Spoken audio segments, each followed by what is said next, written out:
sommes à l'antenne.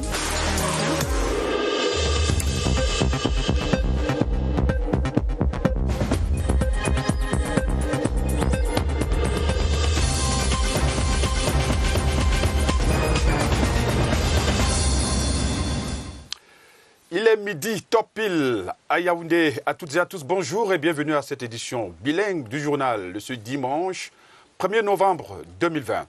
Hello, Gladys Asungwana.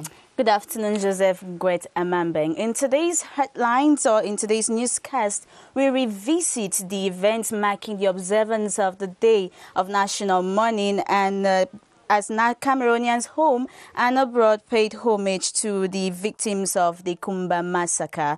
The Catholic Church today celebrates all saints canonized or beatified and the multitude of those who are in heaven enjoying the beatific vision that is only known to God. And in sports, a new football season kicks off today in Cameroon with an opening fixture pitting Panther of Day against Cotton Sport of Garoua.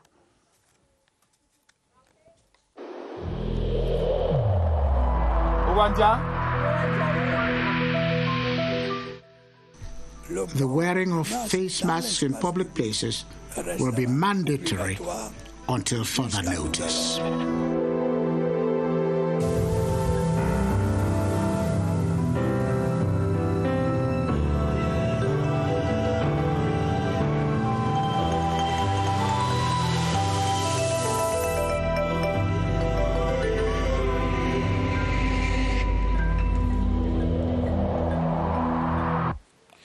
Une fois encore, bienvenue au journal. Ce dimanche 1er novembre est célébrée la fête de la Toussaint. C'est une fête au cours de laquelle l'Église catholique honore tous les saints, connus et inconnus.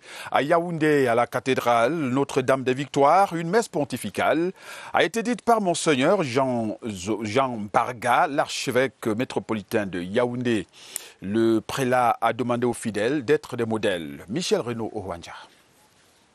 La Toussaint est une fête catholique au cours de laquelle l'Église honore les saints. La messe pontificale des célébrations de cette fête dans la cathédrale Notre-Dame des Victoires de Yaoundé a réuni pour l'occasion les fidèles ainsi que les confréries religieuses. À l'heure où les conflits et les guerres approvissent l'humanité, le peuple de Dieu doit bâtir, à l'image de tous les saints, un vrai projet de vie qui tient compte des valeurs. C'est le principal enseignement tiré de l'évangile de Saint Matthieu au cours de la prédication de l'archevêque métropolitain de Yaoundé. Dans un monde où règne l'orgueil et la vanité, le peuple de Dieu est donc appelé à une conversion profonde. Hier, 31 octobre, était journée de deuil national au Cameroun en mémoire des 7 élèves tués à Kumba le 24 octobre dernier par des individus sans foi ni loi. En rapport avec ce deuil national, c'est dans la prière que les populations de la région du centre ont observé cette journée commémorative individuellement. Écho du deuil national dans le centre avec Richard Atangana-Obama de CRTV Centre. L'atmosphère est pesante, les visages serrés, le trafic moins dense dans les rues, les débits de boissons presque vides, les drapeaux mis en berne. Le centre, comme le reste du Cameroun, pleure les innocents de Kumba. Dans les mosquées et paroisses, on prie pour le repos éternel de ces âmes. En tant qu'Église, nous avons organisé des prières dans les communautés ecclésiales de base pour que ces enfants puissent bénéficier de la miséricorde de Dieu. En mémoire des victimes de Kumba, certaines associations ont initié des activités caritatives. Tous nous sommes touchés, on s'est mis à la place de cette famille. C'est pour ça que nous avons organisé une marche aujourd'hui avec une intention de prière. Partout, un seul mot, plus jamais ça. Une journée triste par rapport aux événements de Kumba. Nous demandons donc au chef de l'État de prendre des dispositions. Ce qui s'est passé à Kumba, je suis à chaud de larmes depuis le moment où ça s'est passé. C'est une peine d'un pays à l'autre que je souhaite que ça s'arrête. Au moment où le Cameroun tout entier pleure le sang des innocents, les populations du centre, larmes aux yeux, clament que les auteurs soient traqués et que justice soit faite. On the Feast of All Saints' Day, faithful of the Catholic Orthodox Church have prayed for divine mercy and the peaceful repose of the souls of the 7 children who were brutally murdered in Kumba last Saturday. This was during the Requiem Mass marked by lamentations and intercessory prayers. Ate Bonaventure was part of this ceremony. The gruesome murder of innocent children in Kumba, plus the persistent sociopolitical upheavals in the country, leaves no Catholic Orthodox Christian indifferent.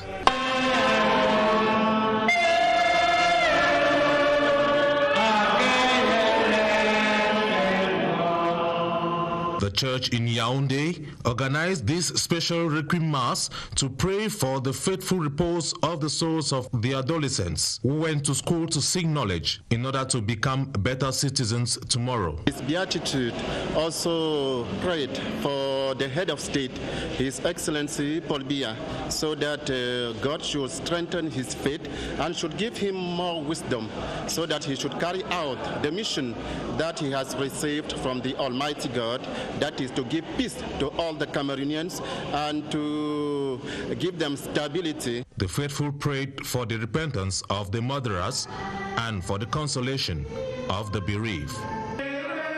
Now talk about the day of national mourning across the country. The atmosphere in Adamawa Saturday witnessed the outpour of grief and condemnation of the Kumba killings. Women leaders of the region staged a protest march across the streets of Gaoundéré all the way to the governor's office, where they mourned and cried for peace. Noea Ben Modika trailed the women. The National Day of Mourning began with the solemn hoisting of the flag at half-mast at the military sector. This official event was another opportunity for women leaders from socio-political and cultural backgrounds to demonstrate their pain and need for the return of harmony. Today, as we join our sisters, we join the nation to cry to put an end to this. We're begging God Almighty. We're begging that our children who are in the bushes should come out. They should come out. They should see what has happened. All those boys who call themselves Amba or soldiers, they should come out from the bushes. Come to town. Let peace come back to this country. Let the economy grow so that our own regions and the nation should grow to be one united nation, Cameroon. They ended the protest march at the staircases of the governor's office, where Governor Kildadi Tagike Buka praised them for their courage and solidarity, denouncing an act which he says has taken man right down to the level of an animal, thus the need for civic education. We have to educate absolutely, to inculcate to those young guys the values of peace, values of togetherness, value of tranquility, and the value of patriotism. Because those who acted in Kumba, I don't know if they are human. One of the most outstanding wish for the day was for such evil never to be heard in the land again. Christians and Muslims therefore joined their voices to pray for peace, tolerance, and restraint to return through virtues of humanity. Well, the population of the Central region also observed the Day of National Mourning, paying homage to victims of the Kumba carnage last October 4. Different groups and individuals observed the day by prayers and wearing of a sackcloth. Kwanchua Marie-Claire Doe visited the streets and made the observation for us. Although Saturday, October 31, 2020 was almost business as usual, every Cameroonian in the capital city, in all spheres of life, appeared to carry with them a pious thought for the 7 children killed in Kumba. This morning, I prayed for them, my family and I, and what I wish for our country is to avoid such situation. If we are human beings, we have to be united. We have to feel our belonging to this country. At the level of churches, services and masses were organized to pray for the repose of the children and for peace to return in the country. The church pray enough for the repose of soul of these children. Very, very, very sad. Very sad. And I pray for the soul of children and for their family. Flags were flown at half-mast in all the administrative premises visited this morning, as stated in the presidential decree. Deuil national encore, les forces de défense et de sécurité ont communié avec la nation tout entière hier samedi à la cour d'honneur du quartier général à Yaoundé. La cérémonie de mise en berne du drapeau était présidée par le ministre de la Défense, Joseph Betty. Assomo a rappelé la détermination des forces de défense à traquer les coupables et à renforcer le lien armée-nation. Pierre Evembe, reportage. Coup d'honneur de la brigade du quartier général, l'air était pesant et la cause grave. Des individus sans foi ni loi ont commis des atrocités sur des êtres innocents, sans défense et au cœur pur. Du sang a maculé le drapeau et blessant au passage la fierté de ceux qui ne vivent que pour sa protection. Au nom du diptyque armée et nation, un lien fort qui résiste à tous les chocs, les forces de défense, sous haute instruction du chef d'État, chef des forces armées, a instruit en ce jour la mise en berne du drapeau. À 8 heures précises, sous la houlette du ministre de la Défense Joseph Betty Assomo, officiers généraux, officiers, sous-officiers, militaires du rang ont vu arriver sous bonne garde le vert ou jaune camerounais et procéder d'abord à la levée du drapeau, un geste posé au même moment dans toutes les casernes et postes de gendarmerie du territoire national. Et puis, le temps s'est arrêté. Drapeau en berne. Lorsque l'hymne national va retentir des entrailles de la musique principale des armées, tous les Camerounais étaient des soldats de la paix et la cour d'honneur était Kumba.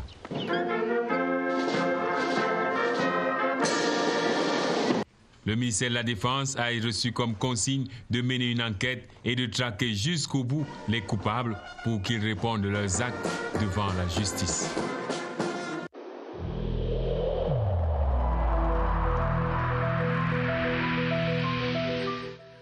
Il est essentiel que les mesures qui ont été indiquées soient absolument respectées par chacun de nous. Lavez-vous régulièrement les mains à l'eau et au savon ou à l'aide d'un gel hydroalcoolique. Restez à au moins 1 mètre de distance des autres personnes, surtout si elles toussent, éternuent ou ont de la fièvre.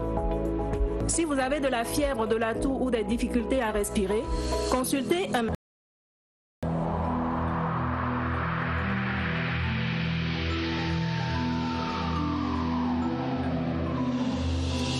You're watching the midday bilingual newscast on CRTV. Traditional rulers in Cameroon have called on the gods of their ancestors to avenge the blood of the 7 innocent children brutally murdered by unknown gunmen in Kumba Saturday, October 24.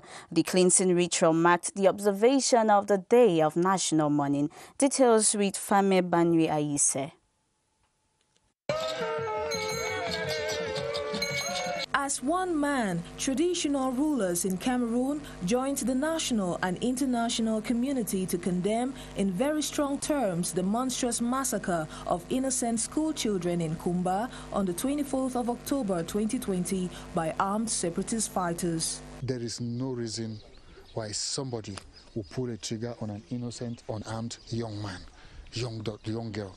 It is not acceptable. This is why the National Council of Traditional Rulers thought that we should mobilize ourselves and make our voices heard. Drawn from all 4 cultural zones, the traditional rulers said no to war in Cameroon and yes to peace with a cleansing ritual at the Reunification Monument in Boya. In our tradition, when it's a war, even when there were tribal wars, you never can find the enemy attacking children or killing one.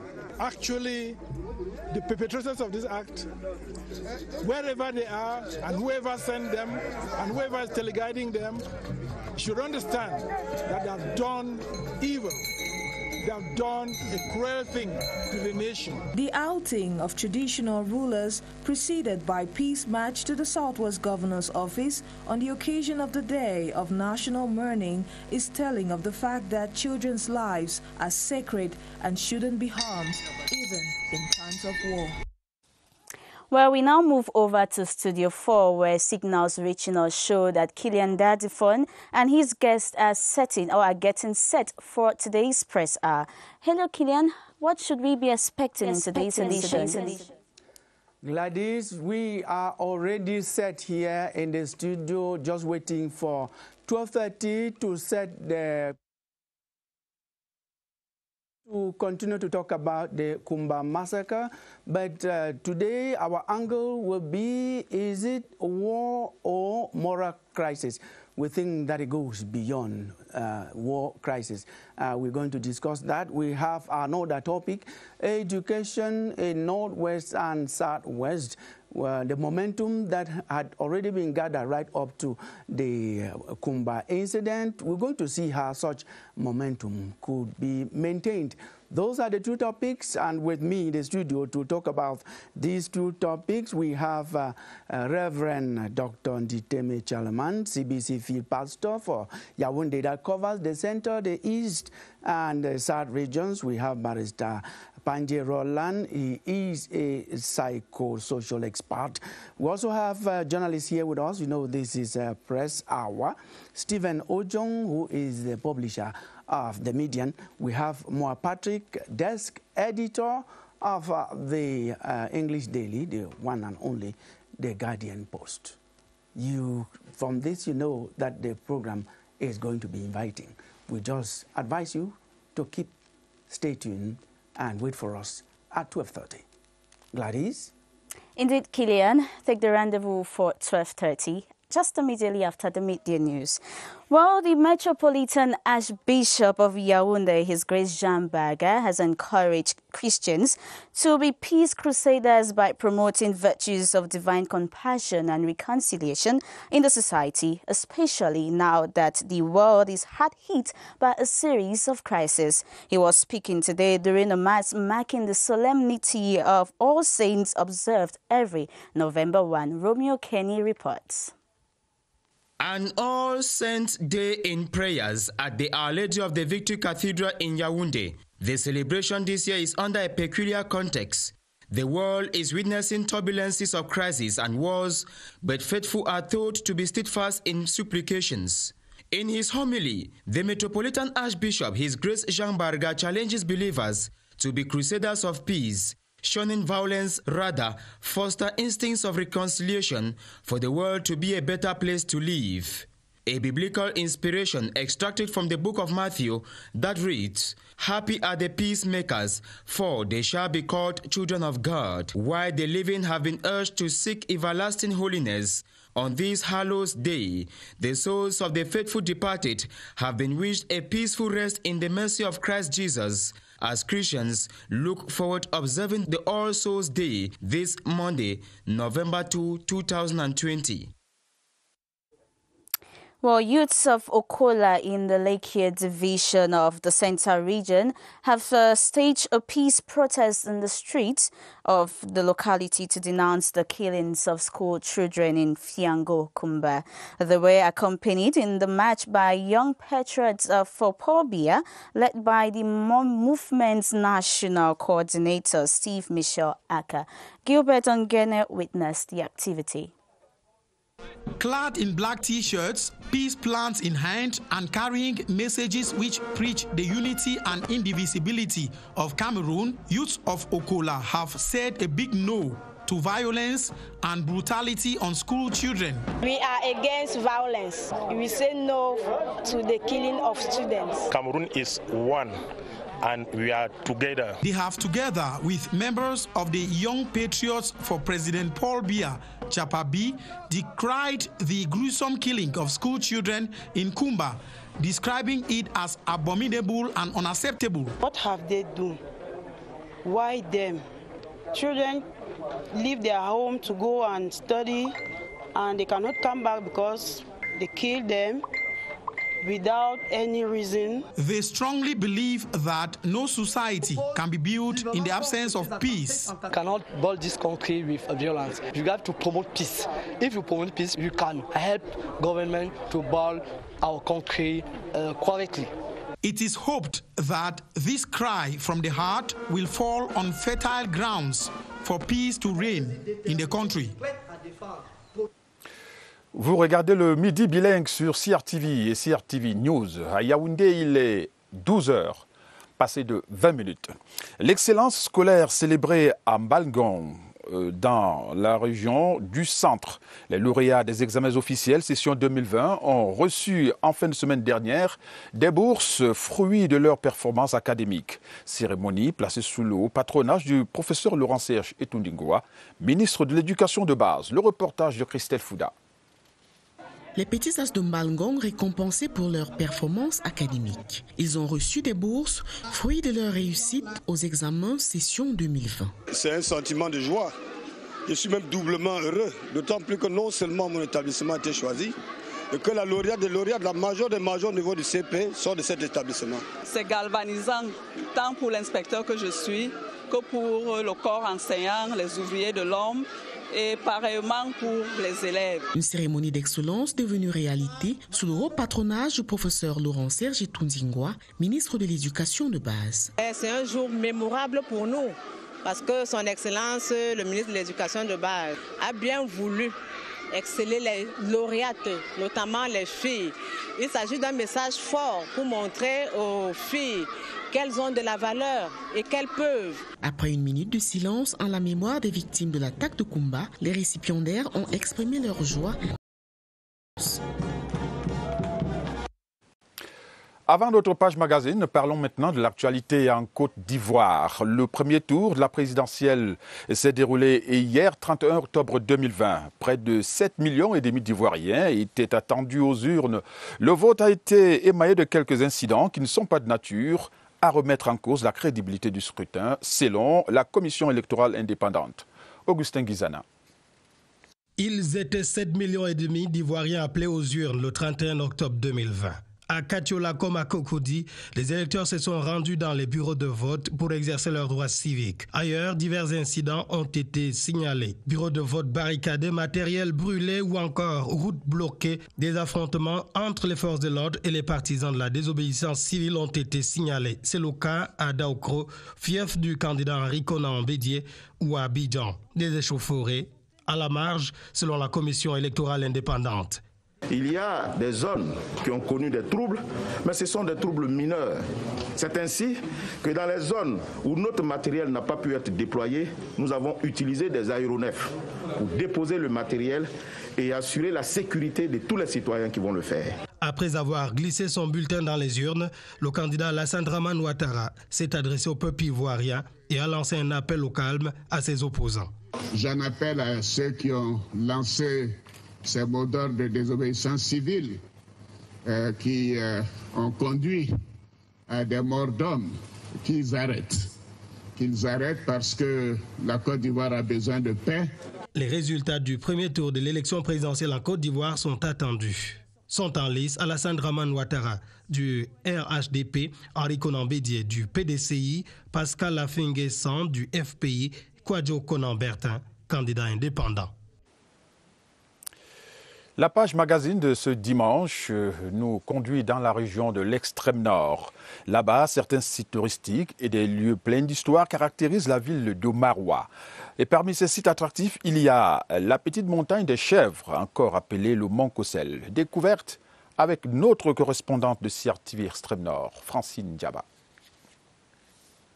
L'histoire de la ville de Maroua se raconte aussi à travers l'existence des sites pittoresques, à l'instar de la montagne baptisée en langue foufoulde Kossel BI. Et pourquoi on appelle ça Kossel? Kossel en foufoulde veut dire colline ou montagne. Mais quand c'est Kossel, c'est le diminutif. Petite colline, BI, les chèvres. J'ai assisté à 2 exécutions. Il y a l'exécution de Boukar Abdallah Bachenda qui avait fait son temps. Il y a aussi Moussa Birim Birim, un gars de Mogom là. Dans le temps, on l'appelait Moussa Birim Birim. Si dans le temps, ce don de la nature a servi de vert pâturage aux animaux, elle a aussi été un endroit bénéfique pour certains. Nous venons ici pour apprendre nos leçons. Entourée de diverses activités qui ont progressivement pris corps, la petite montagne des chèvres constitue l'une des préoccupations pour la mairie de la ville. Nous sommes en train de mener une réflexion une réflexion profonde sur comment retenir cette mémoire liée au COCLBI et rendre cela un peu comme un héritage. Au fil des années, COCLBI garde toujours son charme et son mystère. Now, beyond our frontiers, votes have been cast in Côte d'Ivoire's controversial presidential election and are now being counted. The Electoral Commission announced an early tally of 68% voter turnout. Incumbent President Alassane Ouattara, who is seeking a third term, has called for an end to civil disobedience after reports of disturbances in some opposition strongholds started to emerge over the weekend. And in sports, the 2020-2021 football season in Cameroon will officially kick off this Sunday with an opening fixture to pit Panthère of Ndeye against Coton Sport of Garoua. The start of championship comes several months after a long wait due to the power tussle between Fecafoot and the Professional Football League. Baldwin Sama in the following report looks at the stakes and the context within which the championship is starting. The wait has been long, the anxiety unbearable to see the start of the 2020-2021 Football Championship in Cameroon, and with the kickoff programmed for this Sunday, November 1, football lovers will simply be satisfied. The start of the Football Championship comes some 2 months to the start of the African Nations Championship, and it will eventually permit the technical staff of Cameroon's Intermediate Lions to detect the right players to defend the nation's colours, given that for several months they have not been active. Kickstarting the championship also means working within specified periods outlined by the Confederation of African Football (CAF), so as for each country to produce a flag bearer in different CAF continental competitions.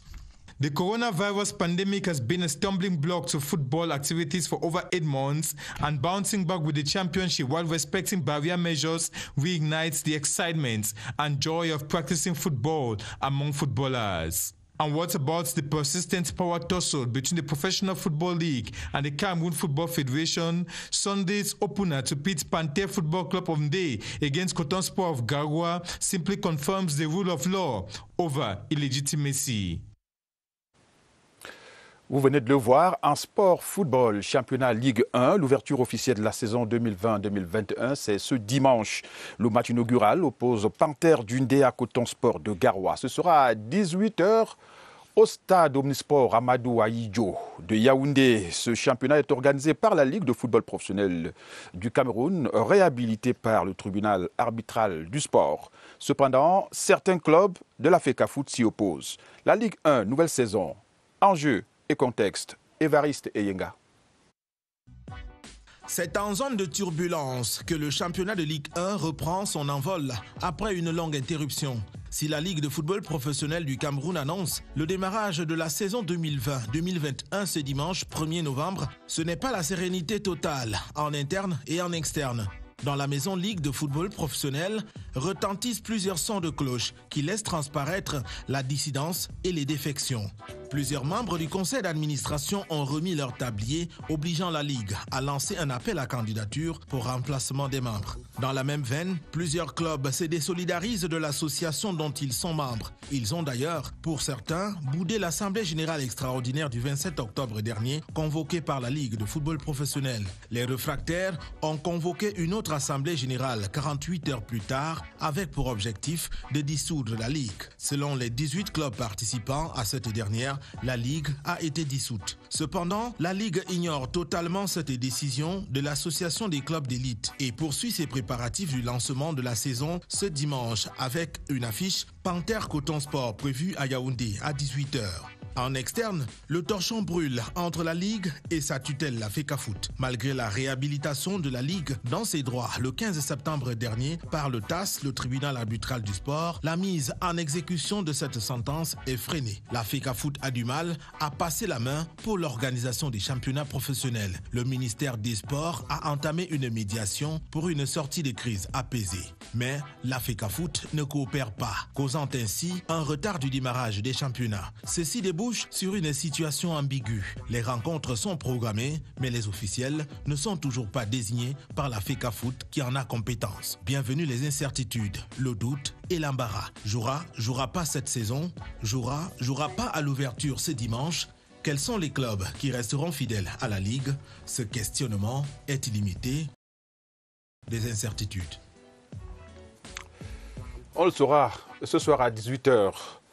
Fin de ce journal. Mesdames, Messieurs, merci de l'avoir regardé. Prochain rendez-vous avec l'information sur nos différentes antennes. De News à 19h30 avec Benet Boumagana. 20h30, vous aurez rendez-vous avec Atta, Badine Oumar. Et puis à minuit, la dernière édition, Gideon Tazo et Catherine Toulou Elanga. Bonne suite de programmes sur nos antennes qui se poursuivent. Au revoir à toutes et à tous. Au revoir Gladys et bon dimanche. Happy Sunday to you, Joseph Gwet. And happy Sunday to you, our fellow viewers.